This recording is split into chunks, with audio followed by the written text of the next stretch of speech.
बिहार का दानापुर गांव। मुखिया की बेटी कमलेश्वरी की हल्दी की रस्म चल रही थी। कमलेश्वरी अपने माता पिता की इकलौती बेटी थी। बहुत लाड प्यार से पाला था उसे मुखिया ने। बेटी बड़े घर में जाकर राज करे, यही इच्छा मन में दबाकर वो अपनी बेटी के रिश्ते की बात एक बहुत बड़े घराने में चलाता है। कमला की सुंदरता पर मोहित होकर किसी जमाने में जमींदार रहे अखिलेश बाबू अपने बेटे कुलदीप के लिए कमला को पसंद कर लेते हैं। फुलवा, ये ले, ये हल्दी उपटन और पानी बेटिया के ससुराल से आया है। जल्दी से इसे हल्दी में मिला, फिर रस्म शुरू करते हैं। काकी की बात सुनकर कमलेश्वरी की माँ फुलवा जाकर बिटिया के ससुराल से आई शगुन की हल्दी घोल कर ले आती है। चारों ओर चहल पहल थी। ढोलक की थाप पर औरतें मंगल गीत गा रही थी। जैसे ही हल्दी की रस्म शुरू होती है, कमलेश्वरी जोर जोर से चीखने लगती है। ये क्या लगा दिया मेरे पूरे बदन में? ऐसा लग रहा है जैसे किसी ने खाल खींच ली हो। बहुत दर्द हो रहा है माँ। कमलेश्वरी के जोर जोर से चिल्लाने पर उसको हल्दी लगा रही औरतें उसे ले जाकर पानी से उसका सारा शरीर धोने लगती हैं। हाय राम, ये क्या हो गया मेरी बिटिया को? ऐसा लगता है जैसे किसी ने कांच पीसकर हल्दी में मिला दिया हो, लेकिन कौन करेगा ऐसा काम? कमलेश्वरी के बदन पर जहां जहां हल्दी रगड़ी गई थी, वहां पर लाल धब्बे हो गए थे। दर्द से दुल्हन बुरी तरह छटपटा रही थी और उसकी माँ और बड़ी माँ उसके घावों पर मलहम लगा रही थी। छोटी, मुझे तो ये कोई सामान्य घटना लगती है। अरे घर में बाहर का है कौन? ऐसे कौन बिटिया की हल्दी में कांच मिला गया? कोई छोटी मोटी बात है क्या? अरे वो तो शुक्र है कि मुंह पर नहीं लगाया था, वरना पूरा चेहरा बिगड़ जाता बेचारी का। मेरा तो दिमाग ही काम नहीं कर रहा है जीजी। कौन हमारी कमला से जलेगा? इसने क्या बिगाड़ा है किसी का? शादी ब्याह का माहौल था। दोनों देवरानी जेठानी वैसे तो इस घटना से अंदर तक डर गई थी, लेकिन फिर भी इस समय कुछ भी सोचने के लिए उनके पास ज्यादा समय नहीं था। 2 दिन में कमला की शादी थी। घर में ढेरों मेहमान जमा थे। उनके खाने पीने की व्यवस्था करने के अलावा दोनों देवरानी जेठानी को तमाम रस्में पूरी करनी थी। इसलिए इस बात को यहीं दबाकर वो शादी की तैयारियों में जुट जाती हैं। अगले दिन सुबह, माँ, कमला के ससुराल से शादी का जोड़ा और शगुन आया है, जाओ जरा देखो तो। एक बड़ी सी गाड़ी से 2 नौकर जैसे दिखने वाले आदमी गाड़ी से नीचे उतरते हैं और बड़े से थाल में लाल रंग के कपड़े से ढका हुआ शादी का शाही जोड़ा और गहने कमला की माँ फुलवा को सौंप देते हैं। बड़ी माँ ने संदेश भिजवाया है, शाम के समय दुल्हन को यही खानदानी जोड़ा और गहने पहनकर तैयार होना है। और हाँ, उन्होंने खास एक बात का ख्याल रखने के लिए हिदायत दी है कि इस जोड़े पर किसी की भी बुरी नजर ना पड़ने पाए। वो काली नजर और अपशगुन जैसी बातों पे बहुत यकीन करती हैं, इसलिए खास तौर पर इस जोड़े को एहतियात से रखने को कहा है। आप फिक्र ना करें, कमला और उसका ये जोड़ा अगले 2 दिनों के लिए हमारी अमानत है। हम पूरा ख्याल रखेंगे। फुलवा वो बड़ा सा थाल लेकर तेज कदमों से अपने कमरे में जाती है और एक बड़े से संदूक को खोलकर पूरा थाल ऐसे ही उसमें रख देती है। पूरा दिन शादी का भाग दौड़ में बिताने के कारण फुलवा को याद ही नहीं था कि उसने कमला को उसके ससुराल से आया जोड़ा दिखाया ही नहीं है। अगले दिन दोपहर 4 बजे, फुलवा, अरे कमला को तैयार करने का समय हो गया है। इसके ससुराल से जोड़ा आया था ना, कहाँ रखवाई हो? जाओ ले आओ। चूड़ी पहनाकर हम शगुन कर देते हैं, उसके बाद इसकी सहेलियां मिलकर उसको सजा देंगी। मेरे तो ध्यान से ही उतर गया है जीजी। एक बार खोलकर देखा भी नहीं मैंने कि उन्होंने क्या क्या सामान भिजवाया है। फुलवा तेजी से पल्लू अपनी कमर में खोसते हुए अपने कमरे में जाती है और संदूक खोलकर वो थाल लेकर सीधा कमला के कमरे में पहुंचती है। ए छोटी, ये क्या भिजवाया है इसके ससुराल वालों ने? अरे दिमाग तो ठिकाने पर है। ये लाल रंग के शगुन के जोड़े के साथ काले रंग की चूड़ियां कौन भिजवाता है? अरे ये तो अपशगुन होता है। कहने को तो इतने बड़े लोग हैं, लेकिन क्या यही समझदारी है इन ऊंची हवेली वालों की? अरे नई दुल्हन को काली चूड़ियां कौन पहनाता है भला? हाँ जीजी, ये सब मैं क्या जानूं। अब इसके ससुराल से आया है तो मैंने तो ऐसे का ऐसा ही उठाकर संदूक में बंद कर दिया था जीजी। अब हो सकता है बड़े लोग हैं, उनके कुल में कोई परंपरा हो नई दुल्हन को काली चूड़ी पहनाने की। अरे आधी जिंदगी बीत गई है हमारी, हमने तो कभी नहीं देखा कि किसी दुल्हन के लिए ससुराल से काले रंग का जोड़ा या चूड़ियां आई हो। अरे शादी सिर्फ उनकी बहू की नहीं हो रही, अरे हमारी बिटिया की भी हो रही है। मैं तो कहती हूँ कि काली चूड़ी को हटा दे और लाल चूड़ी पहना इसे सुहाग जोड़े के साथ। अरे नहीं जीजी, वो जो नौकर आए थे ना इस जोड़े के साथ, वो खास तौर पर कह गए थे कि छोटी बहू जी को यही जोड़ा पहनाकर तैयार करना है।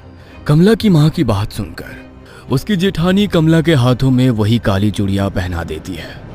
कमला के ससुराल से आया हुआ लहंगा बहुत ही शानदार था। लहंगे को देखकर ऐसा लगता था जैसे किसी रानी महारानी की पोशाक हो। जैसे ही कमला की सहेलियां दुपट्टा कमला को पहनाने लगती हैं, तभी एक सहेली जोर से चीखती है और वो 2 कदम पीछे हट जाती है। क्या हुआ मीना, तू चिल्लाई क्यों? ये देख, तेरे दुपट्टे का एक कोना गायब है। ऐसा कौन करता है? इस तरह का कटा फटा लहंगा दुल्हन को कौन भिजवाता है? कमला की सहेली की चीख सुनकर फुलवा एक बार फिर दौड़ते हुए बेटी कमला के कमरे में आती है और जैसे ही वो दुपट्टे का कटा हुआ कोना देखती है, अपना माथा पकड़ लेती है। हाय राम, ये क्या अपशगुन हुए जा रहे हैं? मुझे तो समझ ही नहीं आ रहा। भगवान, ऐसी क्या भूल हो गई है हमसे? पता नहीं इस कमला का ब्याह शांति से निपटेगा या नहीं। अरे माँ, जाने दो ना, जिसने सिला है उसी से गलती से कट गया होगा। और ये माधुरी है ना, ये ऐसे पहनाएगी कि ये हिस्सा नजर ही नहीं आएगा। बेटा गलती से कटता तो ऐसे ना कटता। तेरा दुपट्टा देखकर साफ समझ में आ रहा है कि किसी ने जानबूझकर इसका एक दुपट्टा काट कर निकाला है। अरे माँ जी, ऐसा क्यों करेंगी? और ऐसा तो हो नहीं सकता कि यहाँ भेजने से पहले उन्होंने लहंगा देखा ना हो। जरूर दर्जी से गलती से कट गया होगा। फुलवा अपने पति के पास जाकर, ए जी सुनिए ना, कुछ तो अपशगुन हो रहा है, कुछ तो है जो ठीक नहीं है। हम ये शादी करके ठीक तो कर रहे हैं ना? बार बार ऐसे संकेत मिल रहे हैं कि कुछ अनहोनी होने वाली है। अरे तुम औरतें बस शगुन अपशगुन ही करती रहो हर समय। इतने बड़े घर का रिश्ता ढूंढ कर लाया तेरी बेटी के लिए। नौकर चाकर राजमहल सब है उनका, और क्या चाहिए तुझे? सारा जीवन दिया लेकर ढूंढोगी तब भी ऐसा लड़का नहीं पाओगी अपनी बेटी के लिए। हाँ। पति की गुस्से से भरी आवाज सुनकर फुलवा चुपचाप जाकर मंडप सजाने लगती है। जयमाल के लिए पूरी तैयारियां हो चुकी थी। कुलदीप आकर अपने स्थान पर बैठ गया था। दूसरी ओर से कमला को उसकी सहेलियां पकड़कर मंडप की ओर ले जा रही थी। कुछ पल पहले शर्म से लाल होता उसका चेहरा धीरे धीरे बदलने लगा था। अचानक ही उसके चेहरे के हाव भाव बदलने लगते हैं और वो उसका हाथ पकड़कर लेकर आती उसकी सहेलियों को पूरा जोर लगाकर दूर धकेल देती है। देखते देखते खूबसूरत तरीके से सजे अपने बालों को नोच नोच कर वो बाहर निकालने लगती है और जोर जोर से चीखने लगती है। कमला बेटा, होश में आ, क्या हुआ है तुझे? कमला बिटिया, अरे बेटा बोल ना, क्या हुआ है? तू ऐसे क्यों चीख रही है? बोल तो। मुझे बहुत दर्द हो रहा है माँ, कुछ है मेरे बालों में, कुछ है इसमें। बेटी के इतना कहते ही उसकी माँ और बड़ी माँ तेजी से उसके बालों को खोलकर कुछ देखने लगती हैं। तभी बालों का एक बहुत बड़ा सा गुच्छा जमीन पर गिरता है, जिसे देखकर फुलवा की चीख निकल जाती है। बड़ी माँ कमला के बालों को देखती है तो पाती है कि सर के एक हिस्से के बाल पूरी तरह से गायब हो गए हैं और वहां पर एक गोल घेरा जैसा बन गया है। अरे ये कैसे हो सकता है? अरे ऐसे कैसे अपने बाल टूटकर जमीन पर गिर पड़ते हैं? किसी की काली नजर लगी है हमारी बच्ची की खुशियों को। अरे इतनी सारी बातें एक साथ होना कोई संयोग नहीं हो सकता। कमला अभी भी घबराकर अपनी माँ के गले लगी हुई थी और जोर जोर से रो रही थी। फुलवा, बिटिया को ले जाओ और जाकर इसका हुलिया ठीक करो और फिर से जयमाल के लिए लेकर आओ। समय निकला जा रहा है, दामाद जी इंतजार कर रहे हैं। पता नहीं, लगता है आज का मुहूर्त ही गलत है। आप बिल्कुल भी फिक्र मत करिए बहन जी। कमला अब सिर्फ आपकी जिम्मेदारी नहीं है, वो हमारे घर की बहू भी है। मैं समझ सकती हूँ कि उसके ऊपर इस घटना का कितना बुरा प्रभाव पड़ा है। हमसे जो संभव हो सकेगा हम वो सब करेंगे, लेकिन फिलहाल मुहूर्त निकला जा रहा है। शुभ मुहूर्त पर शुभ काल कर लेते हैं। बाकी बिटिया की मानसिक स्थिति का हम हवेली में पूरा ख्याल रखेंगे। और हाँ, बात को ऐसे ही जाने नहीं देंगे, आप बेफिक्र रहिए। अपनी सास शशि की बातें सुनकर कमला थोड़ी शांत हो गई थी। ब्याह का सारा उत्साह छू हो गया था और बुझमन से ही कमला मुरझाए चेहरे और बिखरे बालों में ही कुलदीप के गले में माला डाल देती है। फेरों के बाद 1 मिनट ठहरे बहन जी, क्या काले रंग की चूड़ियां बेटी को पहनाने की आपके यहाँ कोई रस्म है क्या? अरे नहीं, उल्टा हमारे यहाँ तो बहुत अपशगुन मानते हैं, लेकिन आपने भिजवाई तो हमने मजबूरन पहना दी। हमें लगा नहीं पहनाएंगे तो शायद आपको बुरा लगेगा। क्या बात कर रही हैं आप? हम बहू के लिए काली चूड़ियां क्यों भिजवाने लगे भला? जरूर आपको कोई गलतफहमी हुई है।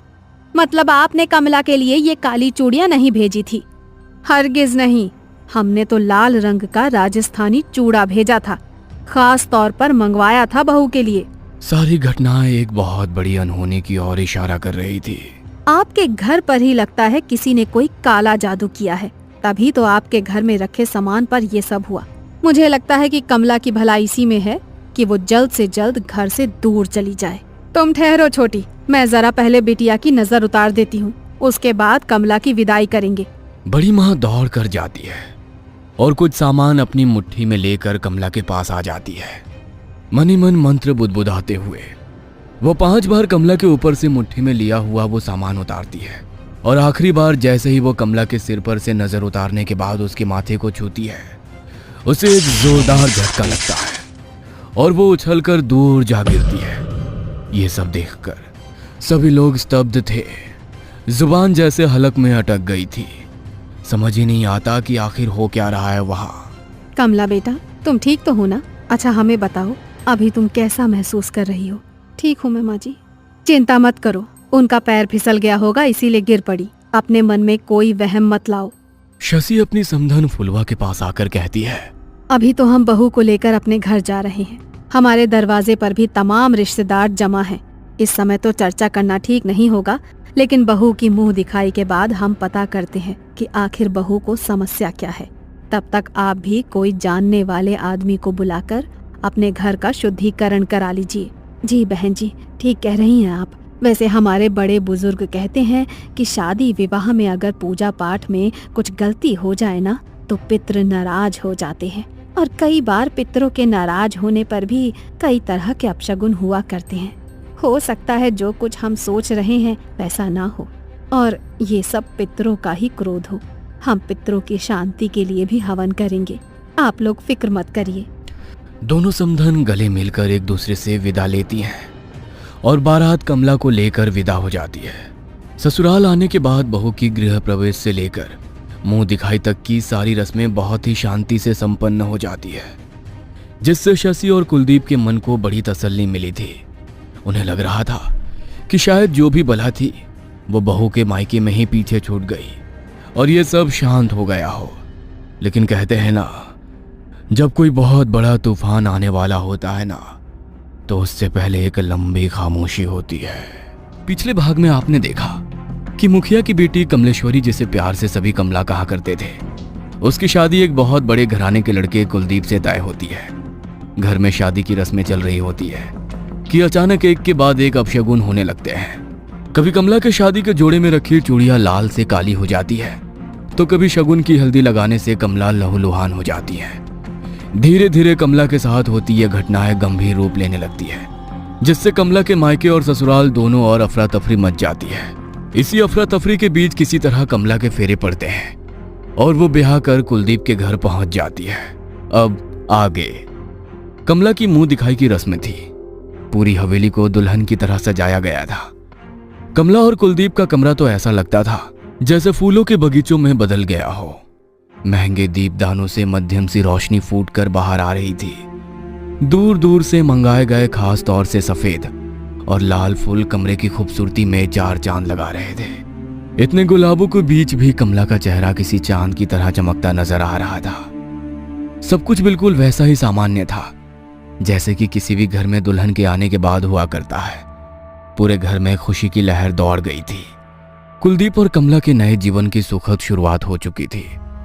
धीरे धीरे एक सप्ताह बीतने को आया था। कमला के हाव भाव व्यवहार एकदम सामान्य था। शशि और कुलदीप शादी के दौरान हुई घटनाओं को एक बुरा सपना समझकर भूलने ही लगे थे कि एक दिन रात के तकरीबन 2 बजे का समय था। कुलदीप की आंखें खुली तो उसे एहसास हुआ कमला अपने बिस्तर पर नहीं है।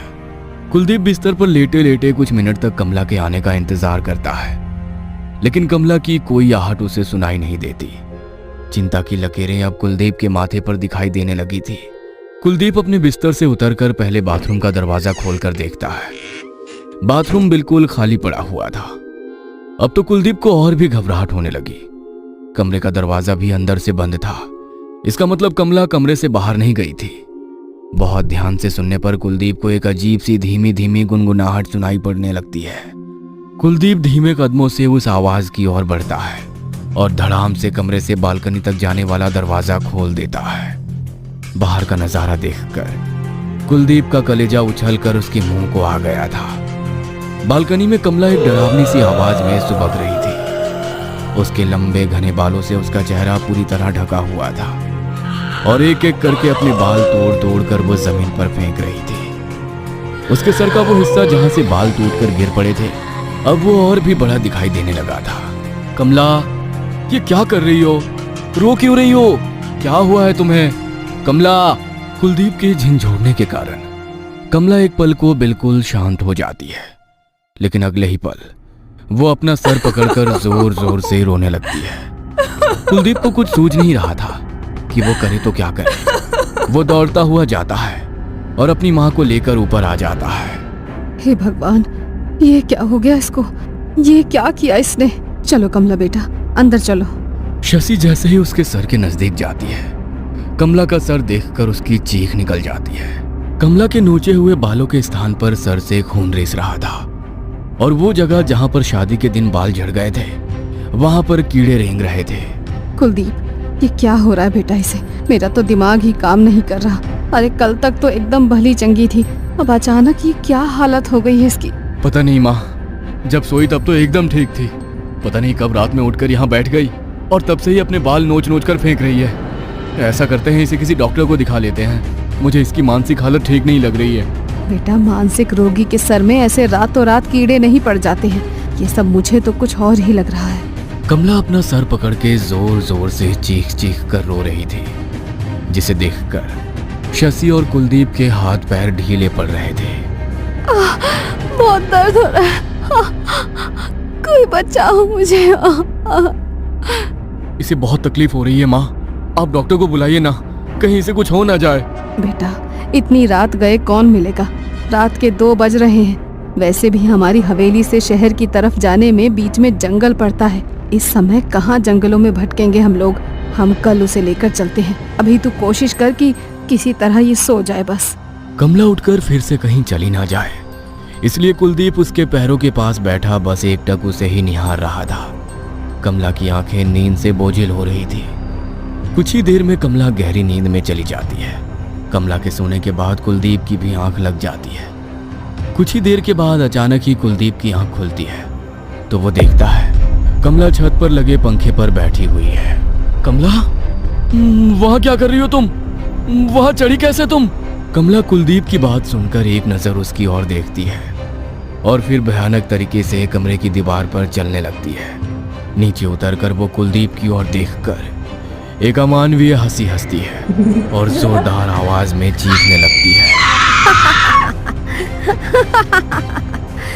खाना, मुझे खाना चाहिए।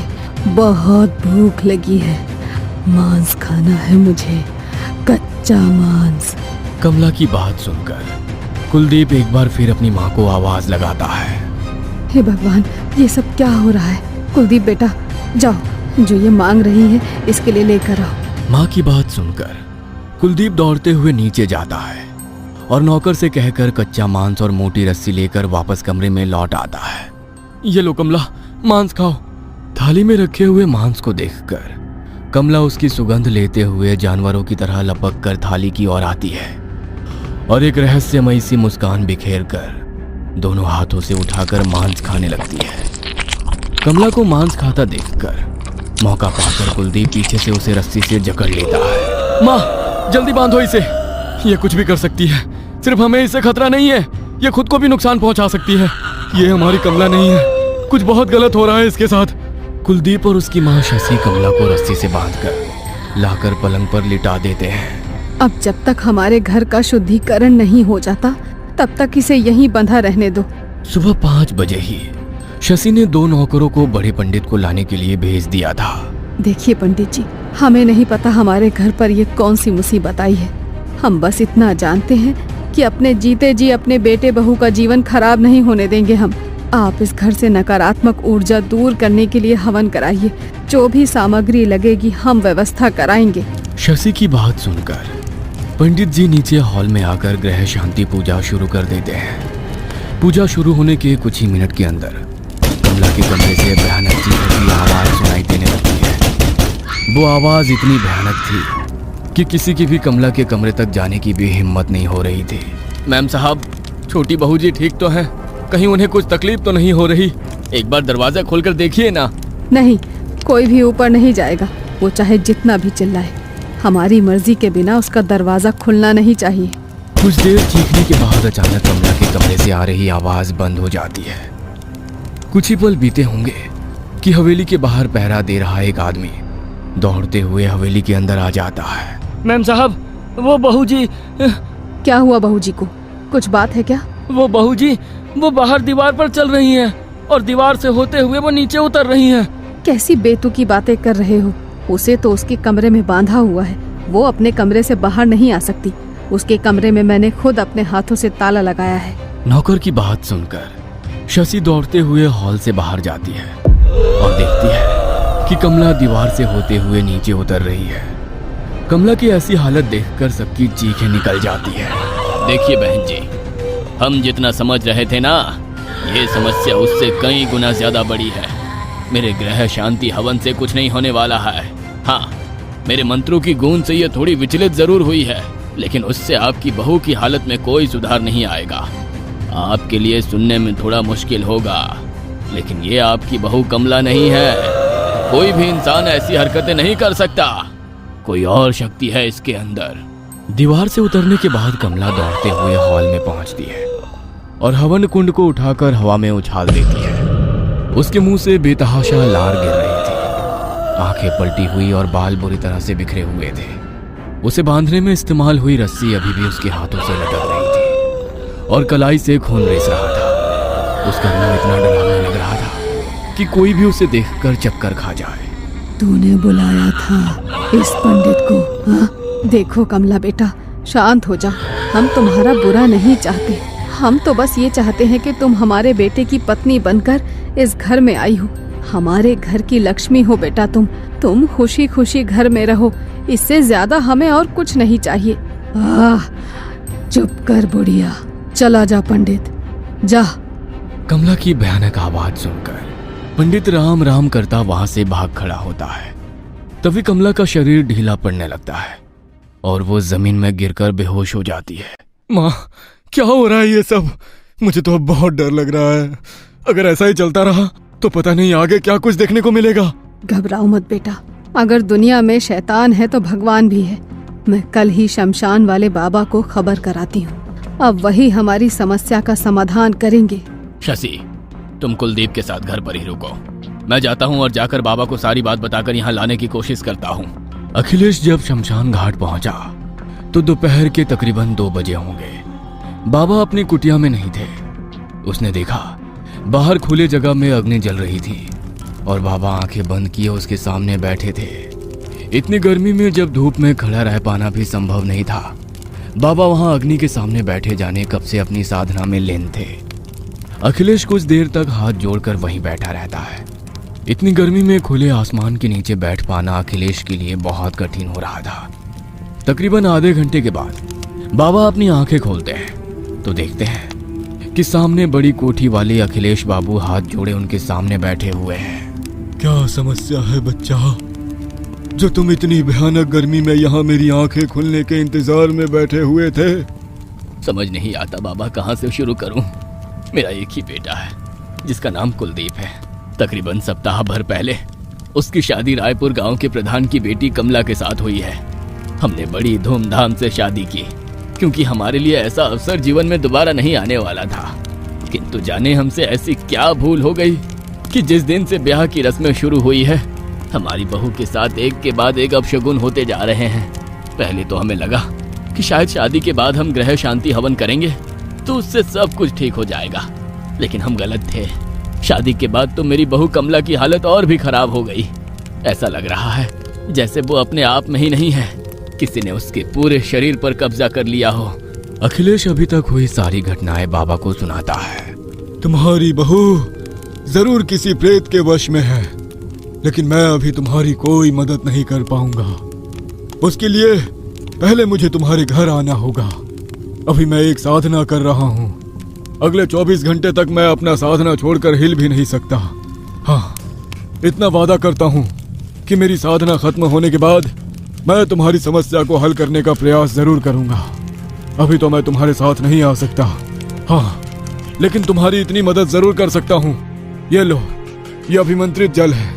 किसी भी दुष्ट आत्मा या शैतानी शक्ति के ऊपर इसकी एक बूंद भी पड़े तो वो तुम्हें नुकसान नहीं पहुंचा पाएगी। इसे अपने पास रखो। जब तक मैं तुम्हारे घर आकर सारी स्थिति को भाप नहीं लेता, तब तक ये जल ही तुम्हारी रक्षा करेगा। जाओ, कल्याण हो। अखिलेश बाबा का दिया हुआ जल लेकर वापस अपने घर की ओर लौट जाता है।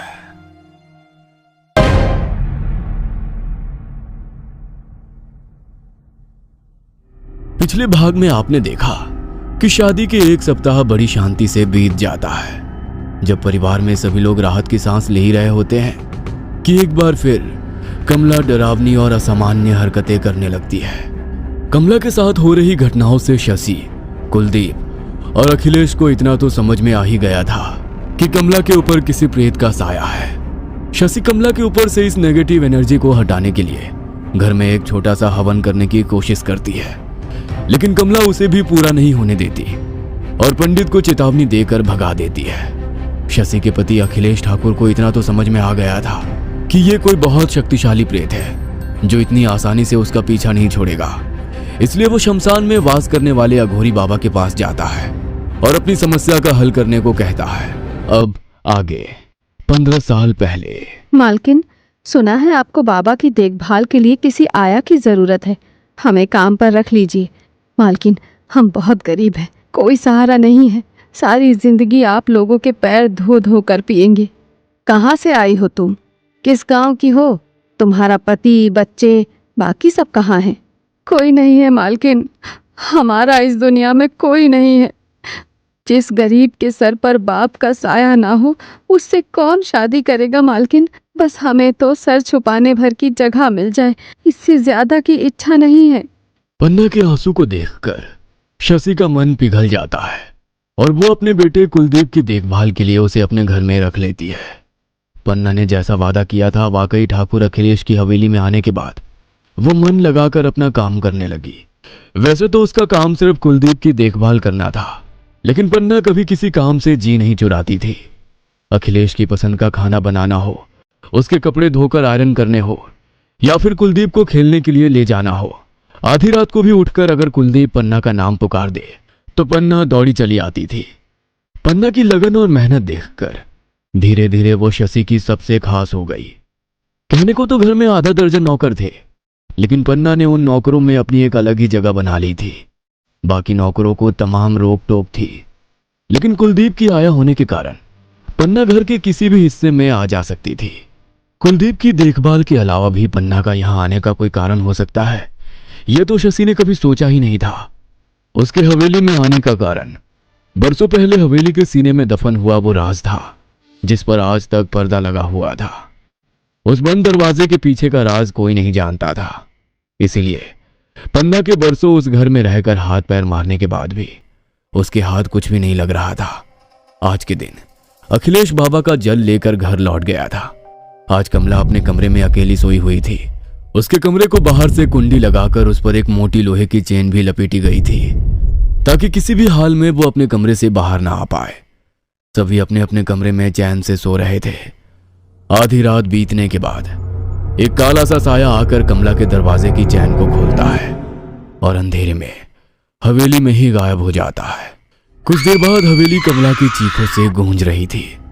जैसे ही चीख पुकार की आवाज सुनाई देती है, अखिलेश, शशि और कुलदीप दौड़ते हुए ऊपर कमला के कमरे में पहुंचते हैं तो पाते हैं कि उसके दरवाजे पर लगी हुई लोहे की चेन और कुंडा सब कुछ खुलकर एक तरफ लटका है और कमरे के दरवाजे चौपट खड़े पड़े हैं। दौड़ते हुए वे लोग कमरे के अंदर पहुंचते हैं तो देखते हैं कि कमला अपने कमरे से गायब हो गई है। बाबूजी, ये कमला कहाँ चली गई? और इतनी मोटी चेन अपने आप आखिर खुल कैसे गई? कुछ समझ नहीं आता कि रात होते ही आखिर इसे क्या हो जाता है। कमला के चीखने की आवाज नीचे तहखाने से आ रही है। जल्दी चलिए, कहीं वो खुद को कुछ नुकसान न पहुंचा ले। सभी दौड़ते हुए नीचे तहखाने में पहुंचते हैं, जहां पर एक कमरे में छिपे हुए गुप्त तहखाने से कमला अंदर खुफिया कमरे में पहुंच गई थी। ये कौन सा खुफिया कमरा है माँ? आज से पहले मैंने तो कभी ये कमरा नहीं देखा। बेटे की बात सुनकर शशि थोड़ा घबरा जाती है और इधर उधर देखने लगती है। क्या हो गया कमला, क्यों चिल्ला रही हो? कमला अपने हाथों को जोर जोर से झटक रही थी और पागलों की तरह चीख रही थी। खून, खून, यहाँ पर खून है। खून बिखरा हुआ है यहाँ चारों तरफ। देखो देखो, वहाँ वो बैठी हुई है, वो बुला रही है मुझे। मैं नहीं जाऊंगी उसके साथ। देखो कमला, होश में आओ, कोई नहीं है यहाँ। देखो, मेरी बात पर यकीन करो, आंखें खोल कर एक बार देखो तो सही, वहाँ कोई नहीं है बेटा। नहीं, खून है यहाँ, वो कह रही है वो ले जाएगी मुझे, यहाँ खून है। कमला की बिगड़ी हुई हालत को देखते हुए कुलदीप, अखिलेश और शशि उसे उठाते हैं और तहखाने से लेकर बाहर आ जाते हैं और ले जाकर उसके कमरे में लिटा देते हैं। मुझे ये सब साफ करना होगा, मेरा पूरा शरीर खून से गंदा हो गया है। मैं नहाना चाहती हूँ। ठीक है, मैं पन्ना को बुलाती हूँ, वो तुम्हें नहला देगी। तुम बिल्कुल रिलैक्स हो जाओ बस। अखिलेश चुपचाप उसके नहाने के पानी में 2 बूंद बाबा की दी हुई अभिमंत्रित जल भी डाल देता है। सभी नीचे हॉल में आकर बैठ जाते हैं। तभी पन्ना दौड़ते हुए नीचे आती है। बहूजी फिर से वैसे हो गई हैं।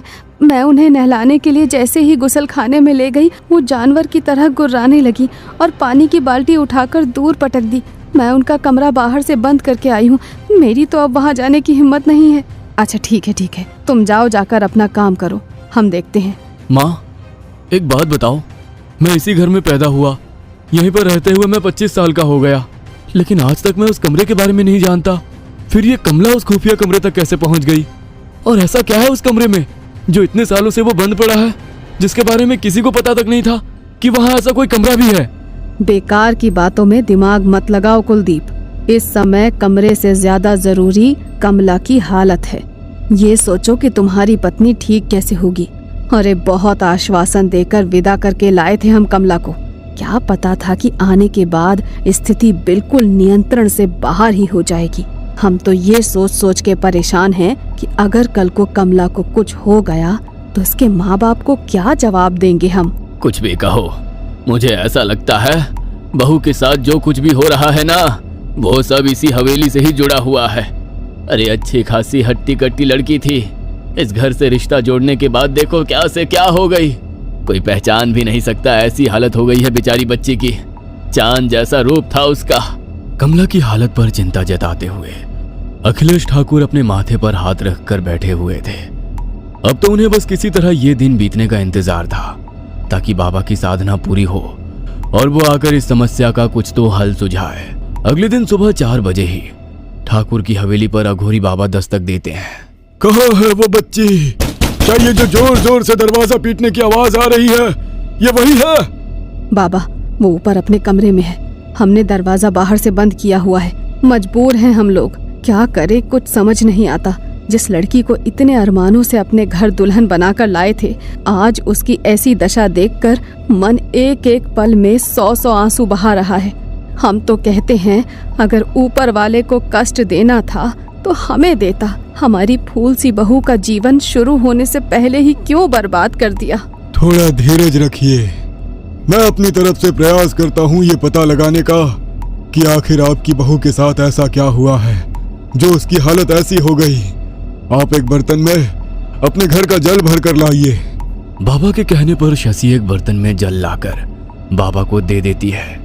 बाबा अपने साथ लाई हुई सामग्री को घर में बिछाते हैं और उसके बाद उस जल के ऊपर कुछ मंत्रों की क्रिया करने लगते हैं। कुछ देर तक जल को अभिमंत्रित करने के बाद आपके घर में अवश्य ही कोई ऐसा हिस्सा है जहां से ये सब शुरू हुआ है। क्या आप जानते हैं वो कौन सी जगह है? ऐसी घटनाओं का केंद्र अवश्य ही होता है। नहीं बाबा, हमें इस बारे में कुछ नहीं पता। पहली बार तो जब बहू विदा होकर हमारे यहाँ आई तो वो आराम से अपने कमरे में सो रही थी। और तभी पहली बार उसके साथ वो सब शुरू हुआ। ठीक है, आप मुझे उसके कमरे तक ले चलिए। बाबा वो जल लेकर कमला के कमरे की तरफ जाते हैं। वहां पहुंचकर नहीं, यह वो जगह नहीं है। ठीक है, आप ऐसा करिए, उन सभी जगहों को मुझे दिखाइए जहां जहां कमला के साथ कुछ भी अनहोनी हुई है। बाबा की बात सुनकर अचानक ही कुलदीप को कुछ याद आता है। हाँ बाबा, कल कमला अचानक से तहखाने में पहुंच गई थी और वहां जाकर जोर जोर से चिल्ला रही थी कि यहाँ पर चारों तरफ खून ही खून है। और सबसे अजीब बात तो यह है कि कमला तहखाने के जिस कमरे में पहुंची वो खुफिया कमरा था। उस कमरे के बारे में तो आज तक मैं भी नहीं जानता, फिर वो अचानक वहां कैसे पहुंच गई? जरूर उस कमरे का ताल्लुक इन घटनाओं से है। आप मुझे उस तहखाने तक ले चलिए। बाबा के कहने पर कुलदीप बाबा को उस तहखाने तक ले जाता है। वहां पहुंचकर बाबा वो जल का पात्र उस कमरे में रख देते हैं और मंत्र पढ़ने लगते हैं। देखते ही देखते पात्र में रखा हुआ जल जोर जोर से हिलने लगता है। मेरा शक बिल्कुल सही था, यही वो कमरा है जहां से इन सब चीजों की शुरुआत हुई है। इस कमरे में एक बहुत शक्तिशाली रूह का वास है। जल में हो रही हलचल बता रही है कि ये रूह कोई आम रूह नहीं है, ये एक शैतानी रूह है जो बहुत ताकतवर है। आमतौर पर यह जल इतना जोर जोर से हिलोर नहीं मारता जितना इस बर्तन में मार रहा है। आप सब लोग इस कमरे से बाहर चले जाएं, यहाँ रुकना आपके लिए ठीक नहीं है। बाबा सभी को लेकर उस तहखाने से बाहर आते हैं। यह कमरा आपकी हवेली में कब से है? आप कुछ तो जानते होंगे इस कमरे के बारे में, वरना इस तरह से इसे खुफिया रखने का कोई तो मतलब है ना। जरूर कुछ तो राज है इस कमरे के पीछे। बाबा, वैसे तो ये हवेली मेरे पुरखों के जमाने की है। मेरे दादा के पिता ने यह हवेली बनवाई थी, लेकिन मेरा बचपन इसी हवेली में बीता है। मुझे अच्छी तरह याद है, पहले यहाँ ऐसा कोई खुफिया कमरा नहीं था। इस कमरे को छोटा करने के बाद ये खुफिया कमरा बनाया गया है। अब किसने किया और क्यों किया, यह तो मैं भी नहीं जानता। यदि आप कुछ जानती हैं तो बता दीजिए। वैसे मेरे पास तो सच पता करने के और भी तरीके हैं। मैं अपनी सिद्धियों से उस आत्मा से सारा सच पता लगा सकता हूँ, लेकिन ऐसा हो सकता है कि उसमें लंबा समय लग जाए और उतने समय में आपकी बहू को यह आत्मा कोई नुकसान पहुंचा सकती है। जरूर आप लोग कुछ ना कुछ छुपा रहे हैं। अगर सच नहीं बताना चाहते हो तो ठीक है, लेकिन फिर आपकी बहू की जान बचाने की मेरी भी कोई जिम्मेदारी नहीं है। मैं अपनी तरफ से सिर्फ प्रयास कर सकता हूँ। आपने बताया था कि आपकी बहू के सुहाग के सामान के साथ भी कुछ छेड़छाड़ हुई थी। जी बाबा जी, हमारी बहू की सुहाग की चूड़ियों की जगह न जाने कहां से काली चूड़ियां आ गई थी। क्या वो काली चूड़ियां अभी भी है आपके पास? अगर है तो लेकर आइए। बाबा की बात सुनकर शशि तेज कदमों से अपने कमरे में जाती है और वो काली चूड़ियां लेकर बाबा के सामने आ जाती है। लीजिए, बहू के हाथों से उतरवा कर ये चूड़ियां मैंने अपने पास रख ली थी।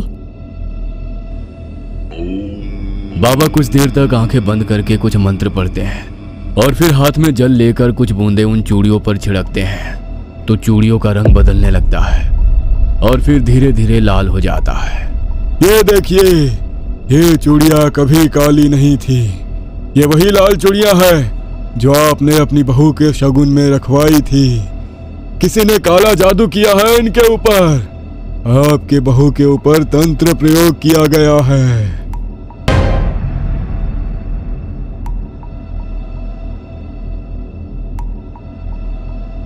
पिछले भाग में आपने देखा, मालकिन, सुना है आपको बाबा की देखभाल के लिए किसी आया की जरूरत है। हमें काम पर रख लीजिए। मालकिन, हम बहुत गरीब हैं, कोई सहारा नहीं है। सारी जिंदगी आप लोगों के पैर धो धो कर पिएंगे। पन्ना के आंसू को देखकर शशि का मन पिघल जाता है और वो अपने बेटे कुलदीप की देखभाल के लिए उसे अपने घर में रख लेती है। कुलदीप की देखभाल के अलावा भी पन्ना का यहाँ आने का कोई कारण हो सकता है, यह तो शशि ने कभी सोचा ही नहीं था। उसके हवेली में आने का कारण बरसों पहले हवेली के सीने में दफन हुआ वो राज था जिस पर आज तक पर्दा लगा हुआ था। आज के दिन अखिलेश बाबा का जल लेकर घर लौट गया था। आज कमला अपने कमरे में अकेली सोई हुई थी। उसके कमरे को बाहर से कुंडी लगाकर उस पर एक मोटी लोहे की चेन भी लपेटी गई थी ताकि किसी भी हाल में वो अपने कमरे से बाहर ना आ पाए। आधी रात बीतने के बाद एक काला सा साया आकर कमला के दरवाजे की चैन को खोलता है और अंधेरे में हवेली में ही गायब हो जाता है।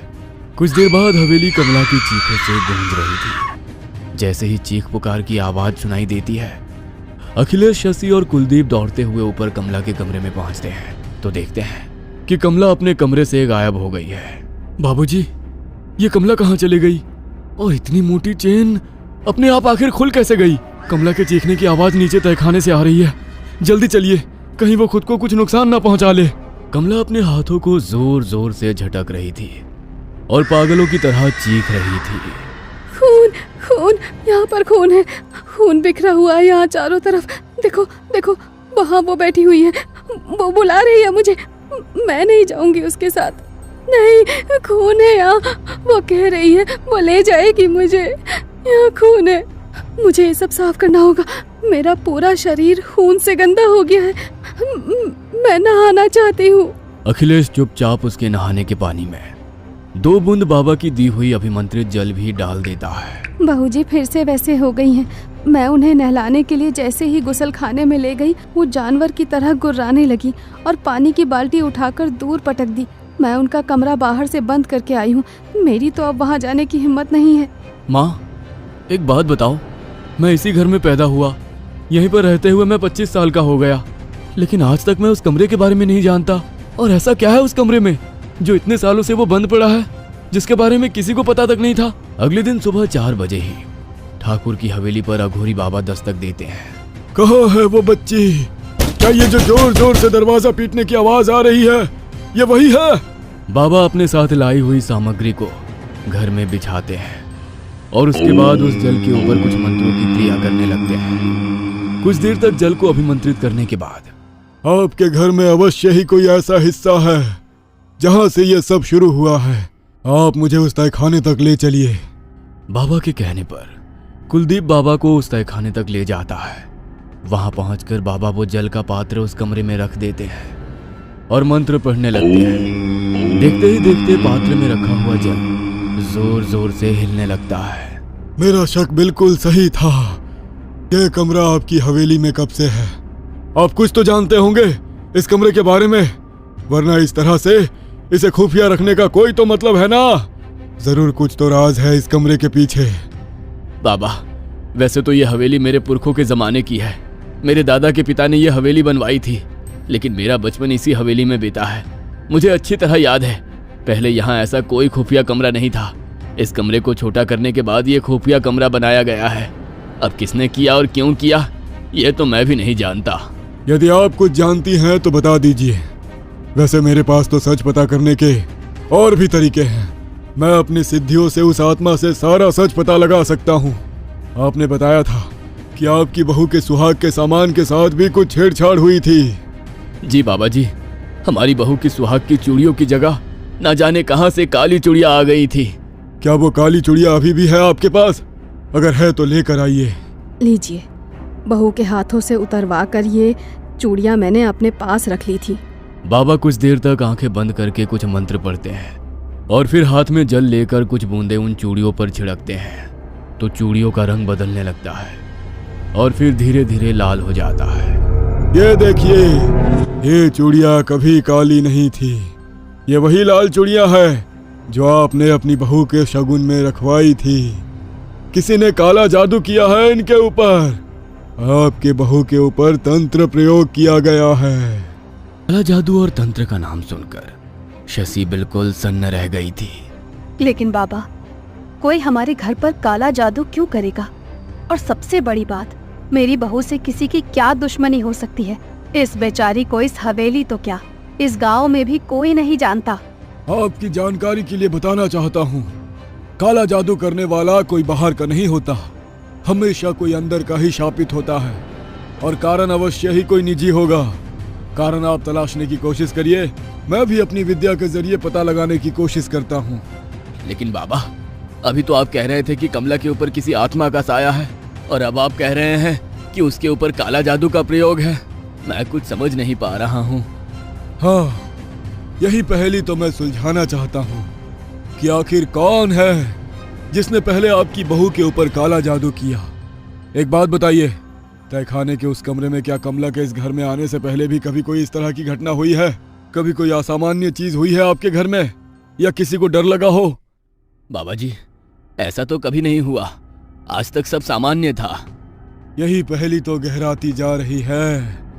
चाहे जो भी हो, इस पहेली की सिरे आपकी हवेली से ही जुड़े हैं। ठीक है, ऐसा करिए, इस हवेली में काम करने वाले सारे नौकर और सहायकों को हमारे सामने बुलाइए।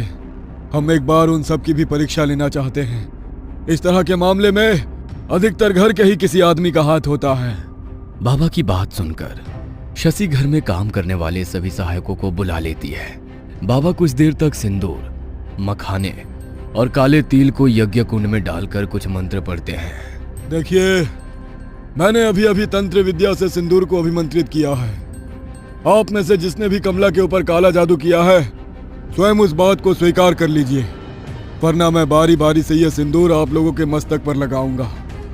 इसको लगाने से जिसने भी कमला के ऊपर काला जादू किया होगा, उसका हाल कमला से भी ज्यादा बुरा हो जाएगा। मुझे शक्ति प्रयोग करने पर विवश मत कीजिए।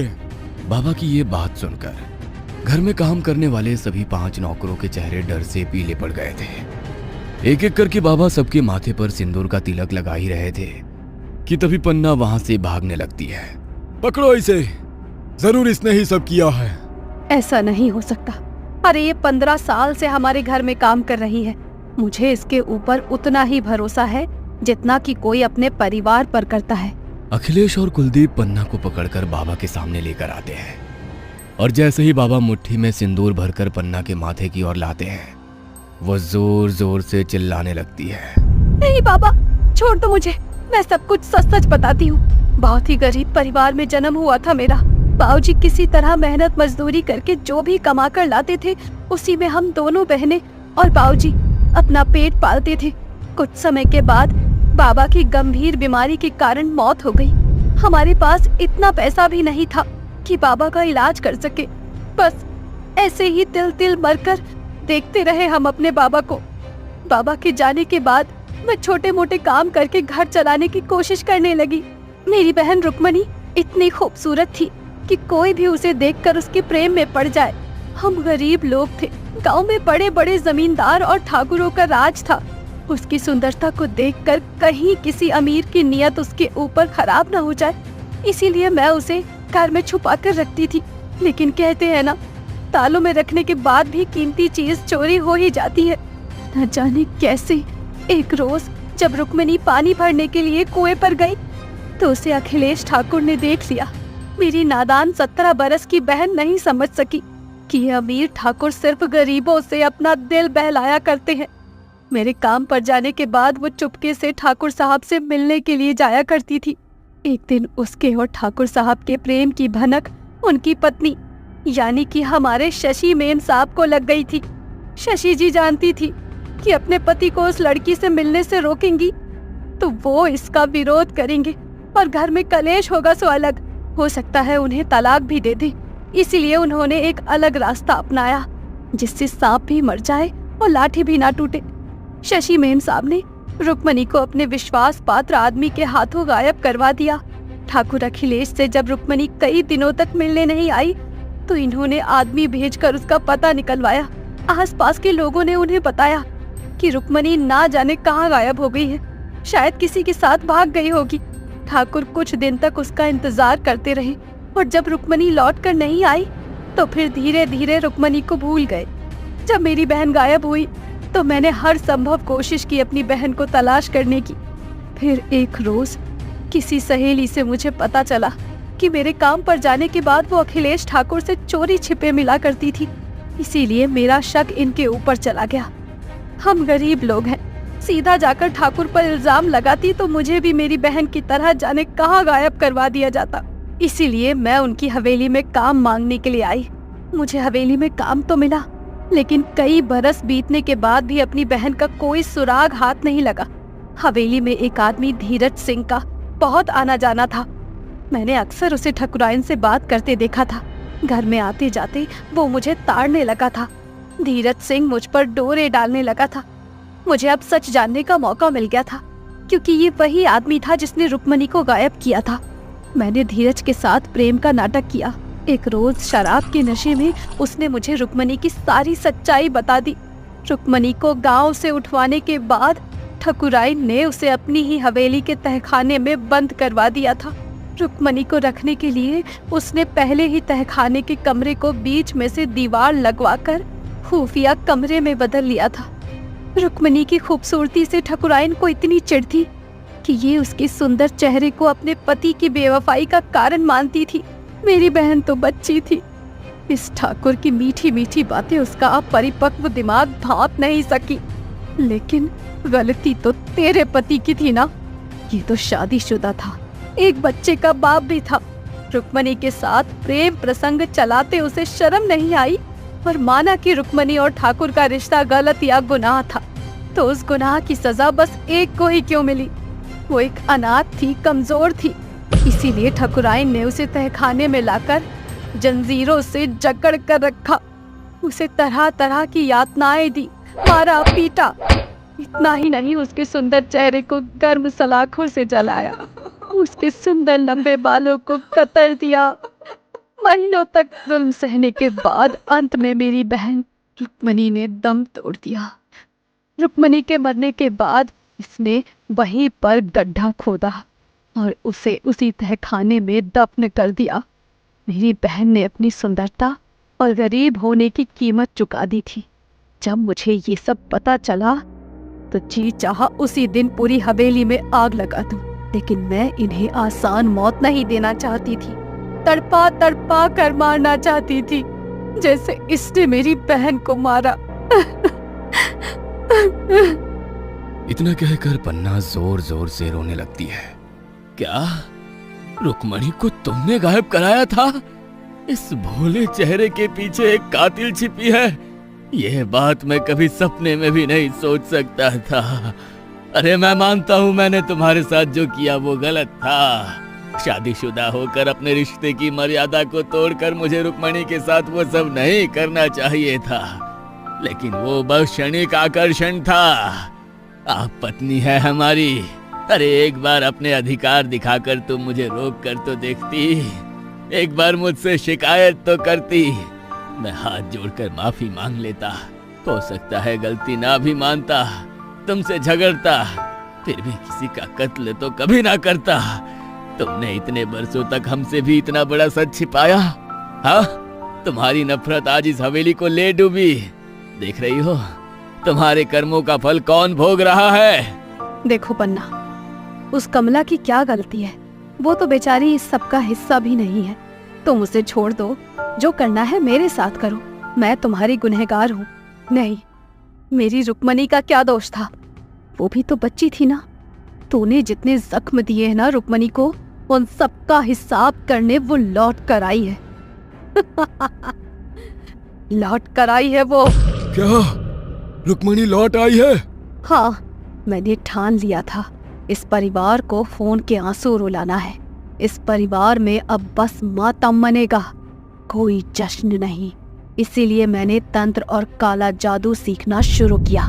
तंत्र मंत्र की शक्ति से मैंने ही तुझ पर ऐसा टोटका किया कि इस हवेली में कभी दूसरा बच्चा ही पैदा नहीं हुआ। धीरे धीरे समय बीतता रहा और जब ठकुराइन मुझ पर खुद से ज्यादा भरोसा करने लगी, मैंने तंत्र की ढेरों विधाएं सीखी ताकि मैं अपने काले जादू से इस हवेली को खाक में मिला दूं। कुलदीप बाबा 25 बरस के हुए तो उनकी शादी की बात चलने लगी। जिस दिन ठाकुर और ठकुराइन कमला को देखने गए, उसी दिन तहखाने में जाकर मैंने अपने तंत्र की मदद से रुक्मणी की आत्मा को जागृत किया और उसे याद दिलाया कि उसके साथ कितना बुरा हुआ है। रुक्मणी अब अपना बदला लेने के लिए तड़प रही थी। इसके बाद मैंने ही कमला के सामान पर काला जादू किया और उसके शादी के जोड़े का एक टुकड़ा काटकर उसकी आहुति रुक्मणी के लिए दी। तंत्र के प्रभाव से धीरे धीरे कमला का शरीर खोखला होने लगा। जैसे ही कमला इस हवेली में आई, रुक्मणी की आत्मा को अपना शिकार मिल गया और उसने उसके शरीर पर अपना कब्जा कर लिया। तुम लोग चाहे जो कर लो, कमला को नहीं बचा पाओगे। 2 दिन बाद अमावस्या है। उसी रात कमला का खेल खत्म। और हाँ, कमला अकेली नहीं जाएगी, अपने गुनहगारों को साथ लेकर जाएगी। मैं मानता हूँ तुम्हारे साथ बहुत अन्याय हुआ है, लेकिन उस बच्ची को छोड़ दो। उसका कोई दोष नहीं। पन्ना अचानक ही अपने कपड़ों में छिपाई हुई एक काली गुड़िया को बाहर निकालती है और आंख बंद करके मंत्र पढ़ते हुए चाकू से उसका हाथ काटकर गर्दन मरोड़ देती है। कोई नहीं बचा सकता। एक जोरदार धमाके के साथ कमला के कमरे का दरवाजा टूटकर दूर जा गिरता है और कमला 4 पैर वाले जानवर की तरह सीढ़ी से उतरकर दौड़ते हुए बाबा के सामने आ जाती है। पैर से पटककर दरवाजा खोलने के कारण उसके पैर खून से लथपथ हो रहे थे। अपने हाथ में चाकू उठाकर वो अपने लंबे बालों को बुरी तरह काटने लगती है। छोड़ दो मेरी बहू को, मेरे गुनाहों की सजा उसे मत दो। शशि जाकर कमला से चाकू छीनने की कोशिश करने लगती है। तभी कमला उस चाकू से शशि पर एक के बाद एक दर्जनों हमले कर देती है, जिससे उसकी मौत हो जाती है। बाबा अब यज्ञ में आहुति डालकर कमला को बाधा मुक्त करने के लिए हवन कर रहे थे, जिससे कमला बहुत बेचैन हो रही थी। तू चला जा यहाँ से, नहीं तो तू भी मरेगा। जा। कमला की भयानक गरजती आवाज सुनकर एक पल को बाबा भी अपने मंत्र रोक देते हैं। वो जल है ना आपके पास, इसे अपने पास आने मत देना। मैं प्रयास करता हूँ, लेकिन यह आत्मा बहुत ताकतवर है। काला जादू इसके शादी के जोड़े पर भी किया गया था। इस पन्ना के कमरे में जाकर देखो, कमला के लहंगे का कोई टुकड़ा मिले तो तुरंत यहाँ लेकर आना। सबसे पहले कमला के ऊपर से काली शक्तियों का असर कम करना होगा। कुलदीप तुरंत ही दौड़कर पन्ना के कमरे में जाता है तो देखता है पन्ना ने कमला के लहंगे के कपड़े से एक गुड़िया बनाकर उसमें असंख्य सुइयां चुभोकर उसे पंखे से लटका रखा था। कुलदीप तुरंत उस गुड़िया को लेकर बाबा के पास पहुंचता है। बाबा गुड़िया में से एक एक करके सुइयां निकालने लगते हैं और बदले में कमला अपने शरीर को रबर की गुड़िया की तरह मरोड़कर बुरी तरह चिल्ला रही थी। अचानक कमला अपने हाथ में पकड़े चाकू से अपना मुंह काटने लगती है। कमला के मुंह से बेतहासा खून गिर रहा था और वो पागलों की तरह हंस रही थी। बाबा उस गुड़िया पर जल छिड़क कर आग लगाने की कोशिश करने लगते हैं कि तभी इस बाबा को निकालो यहाँ से, वरना अभी अपना गला काट दूंगी मैं। इतना कहकर कमला चाकू से अपना ही गला रेतने लगती है। खून की बूंदें जमीन पर गिरती देखकर बाबा वहां से उठकर जाने लगते हैं। यह आत्मा बहुत शक्तिशाली है, इसे शांत करने के लिए जो करना है जल्दी करना होगा। मुझे जाना होगा, नहीं तो कमला की जान चली जाएगी। बाबा के जाने के बाद अब ठाकुर को कोई और रास्ता सूझ नहीं रहा था। रुक्मणी, मैं हाथ जोड़कर माफी मांगता हूँ। तुम्हारा गुनहगार मैं हूँ। मैंने ही तुम्हें वो सब सपने दिखाए जिसने तुम्हें मौत तक पहुँचा दिया, लेकिन मैं कभी ऐसा नहीं चाहता था। मैं तो प्रेम करता था तुमसे, आज भी करता हूँ। रुक्मणी, जो हुआ उसे मैं बदल तो नहीं सकता, लेकिन मैं तुम्हारे साथ चलने को तैयार हूँ। बस तुम इस बच्ची को जाने दो, ये बेगुनाह है। कमला की जान बख्श दो। नहीं रुक्मणी, ये जाल है, तुझे इनकी बातों में नहीं आना है। कोई माफी नहीं, छोड़ना नहीं इसको। अगले ही पल ठाकुर चाकू से अपने हाथ की नस काट लेता है। एक जोरदार चीख के साथ कमला जमीन में गिर जाती है और बेहोश हो जाती है। ठाकुर और कमला को हॉस्पिटल ले जाया जाता है, जहां वे दोनों स्वस्थ हो जाते हैं। पन्ना पुलिस की गिरफ्त में है। बदला हमेशा विनाश लेकर आता है और माफी के पीछे शांति होती है। रुक्मणी ने शांति को चुना। रुक्मणी की लाश के अवशेष निकालकर ठाकुर सम्मान के साथ उनका अंतिम संस्कार करवाता है, ताकि रुक्मणी की आत्मा को सदा शांति मिल सके कि आने वाले कई वर्षों में भी शायद ही यह जख्म भर सकेंगे। हवेली की बड़ी मालकिन शशि की उस रात मौत हो गई थी। बड़े ठाकुर अखिलेश और कमला भी गंभीर रूप से घायल थे। महीनों तक चले इलाज और साइकेट्रिक काउंसलिंग के बाद कमला अब पहले की तरह सामान्य होने लगी थी। कमला के ठीक होने के बाद कमला, अखिलेश ठाकुर और कमला का पति कुलदीप अपनी बड़ी सी हवेली में लौट आए थे। लेकिन इस हवेली में अब एक एक पल काटना जैसे उनके लिए सदी जीने के बराबर था। हर पल उनकी आंखों के सामने वही विभत्स दृश्य आते और उन सब की रूह कांप जाती। कोई बुरा सपना आ जाए तो उसे भूलने में भी काफी वक्त लग जाता है, और जो कुछ उन सभी ने खुली आंखों से देखा था वो भुला पाना तो असंभव ही था। एक रोज, बाबूजी, आपसे कुछ कहना चाहता हूं, लेकिन समझ में नहीं आता कहां से शुरू करूं। पता नहीं आप मेरी भावनाओं को समझेंगे भी या नहीं। पिछले कुछ दिनों में इस हवेली में इतना कुछ देख लिया है कि अब एक पल को भी यहां ठहरने को जी नहीं करता। कहने को तो बाबा ने आश्वासन दिया है कि रुक्मणी की आत्मा अब हमें नहीं सताएगी, लेकिन जो कुछ भी इन आंखों ने देखा है उसे भूल पाना इतना आसान भी तो नहीं है ना। माँ की मौत, कमला की वो हालत मैं चाह कर भी नहीं भूल सकता। मैं चाहता हूं कि हम अब इस हवेली को छोड़कर कहीं और चले जाए, कहीं ऐसी जगह जहां कोई हमारा अतीत ना जानता हो। किसी नई जगह जाकर अपने जीवन की एक नई शुरुआत करते हैं। इस हवेली की परछाई से भी मुझे डर लगने लगा है। हर पल मन में यही खौफ रहता है कि ना जाने कब कमला फिर से उसी रूप में आ जाएगी, और इस बार मैं कमला को बचा नहीं सका तो हम क्या करेंगे। माँ को खोने के बाद अब किसी और को खोने की सामर्थ्य नहीं बची है मेरे अंदर। जैसा तुम महसूस कर रहे हो ना बेटा, ठीक वैसा ही मैं भी महसूस कर रहा हूं।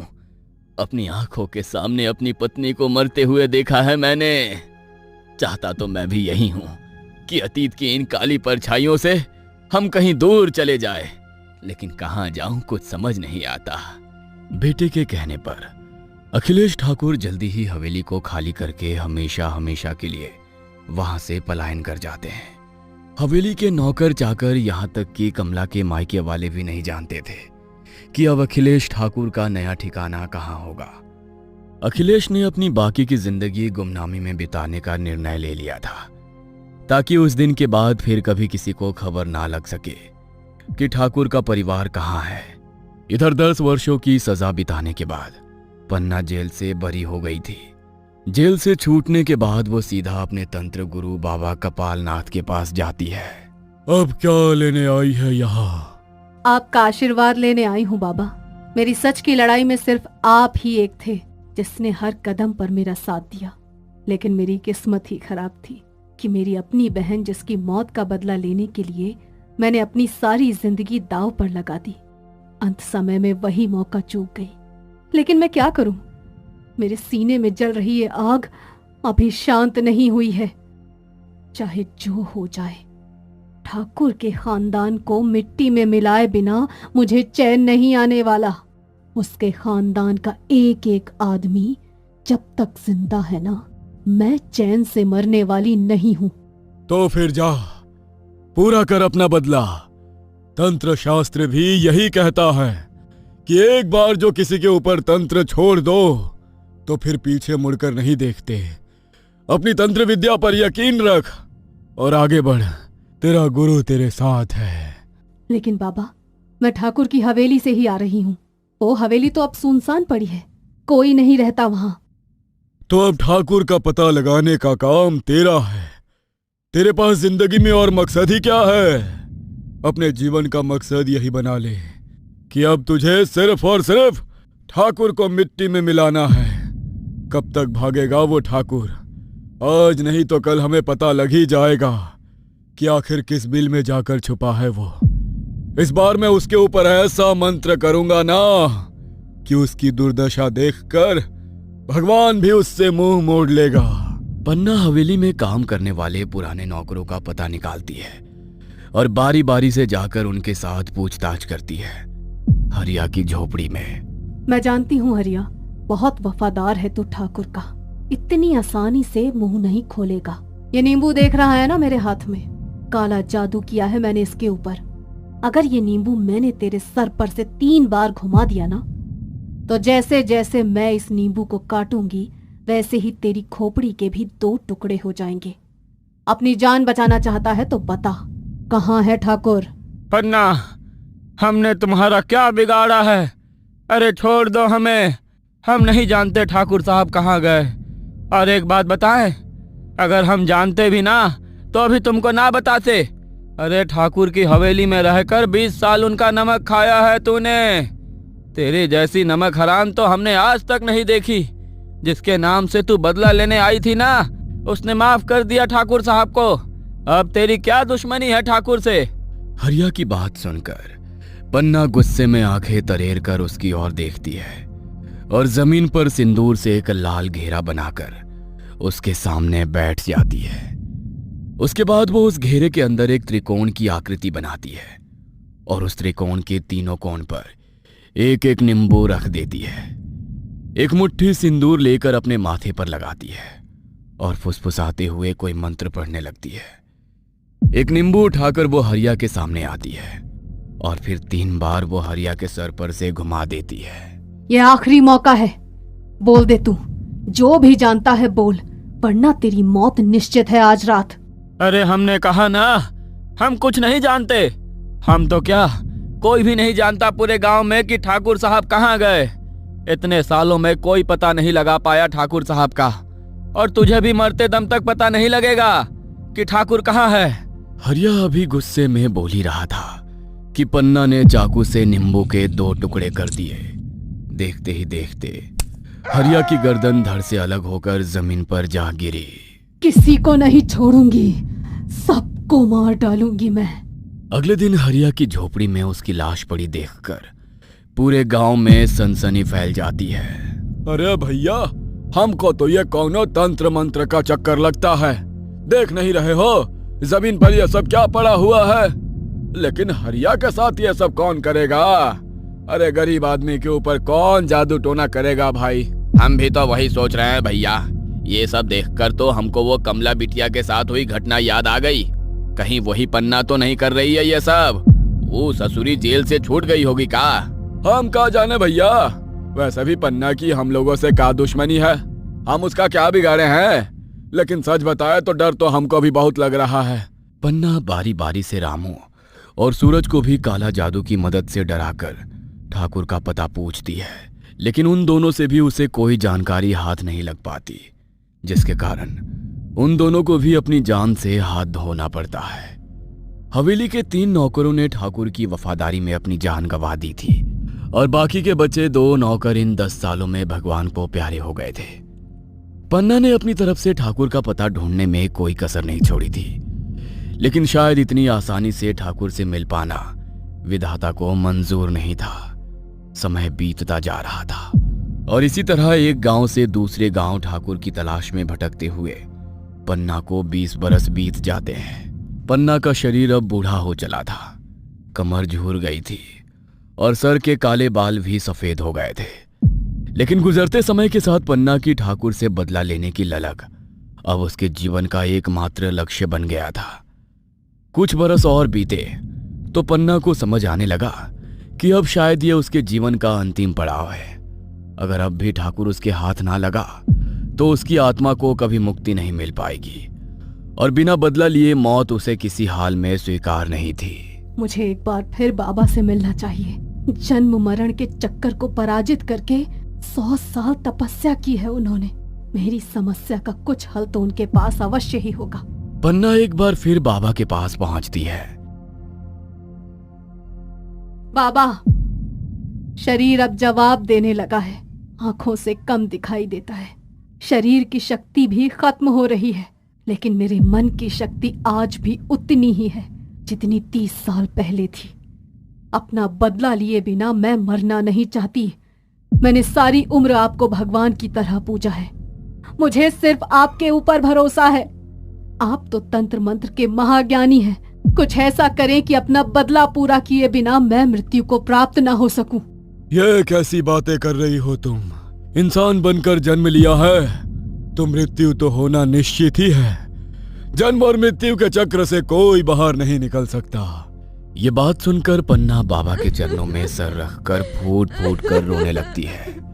एक उपाय है, लेकिन उसके लिए तुझे अपनी ये मानव योनि त्याग कर डायन बनना होगा। डायन कौन होती है जानती है ना तू?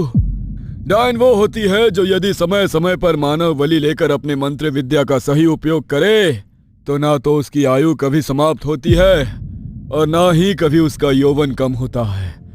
डायन धरती पर हजारों साल तक जिंदा रहती है। किसी मनुष्य के हाथों उसकी मृत्यु नहीं हो सकती। बाबा, मुझे मंजूर है। आप बताइए मुझे क्या करना होगा? एक विशेष तंत्र साधना और काले जादू के प्रयोग से मैं तुझे डायन में बदल दूंगा, जिससे तेरा नाम और रूप दोनों बदल जाएंगे। किंतु ये नया चेहरा बस 4 साल तक ही जवान दिखाई देगा। उसके बाद तुझे 5 ऐसे जवान और खूबसूरत शिकार की तलाश करनी होगी जिनके रूप, यौवन और आयु लेकर तू जवान बनी रह सके। यदि तू ये 5 बलि देने से चूक गई तो तेरी असली सूरत और आयु सामने दिखनी शुरू हो जाएगी। डायन की शक्तियां उनकी चोटी में होती हैं, इसलिए ख्याल रहे तुम्हारी चोटी को कोई स्पर्श भी ना करने पाए। अपने गुरु के साथ मिलकर तंत्र मंत्र की सहायता से पन्ना ने अपने बूढ़े होते हुए शरीर को एक जवान चेहरा दे दिया था। पन्ना जो अब एक डायन है, जिसे अपने रूप और शक्तियों को बनाए रखने के लिए हर 4 साल में सुंदर स्त्रियों की बलि चढ़ानी होगी। क्या पन्ना कायम रख पाएगी अपना ये रूप सौंदर्य? क्या वाकई मानव बलि देना इतना आसान होगा? आखिर क्या होगा जब पन्ना अपने शिकार को फंसाएगी? जानने के लिए देखना ना भूलें कमला का अगला सीजन कामिनी।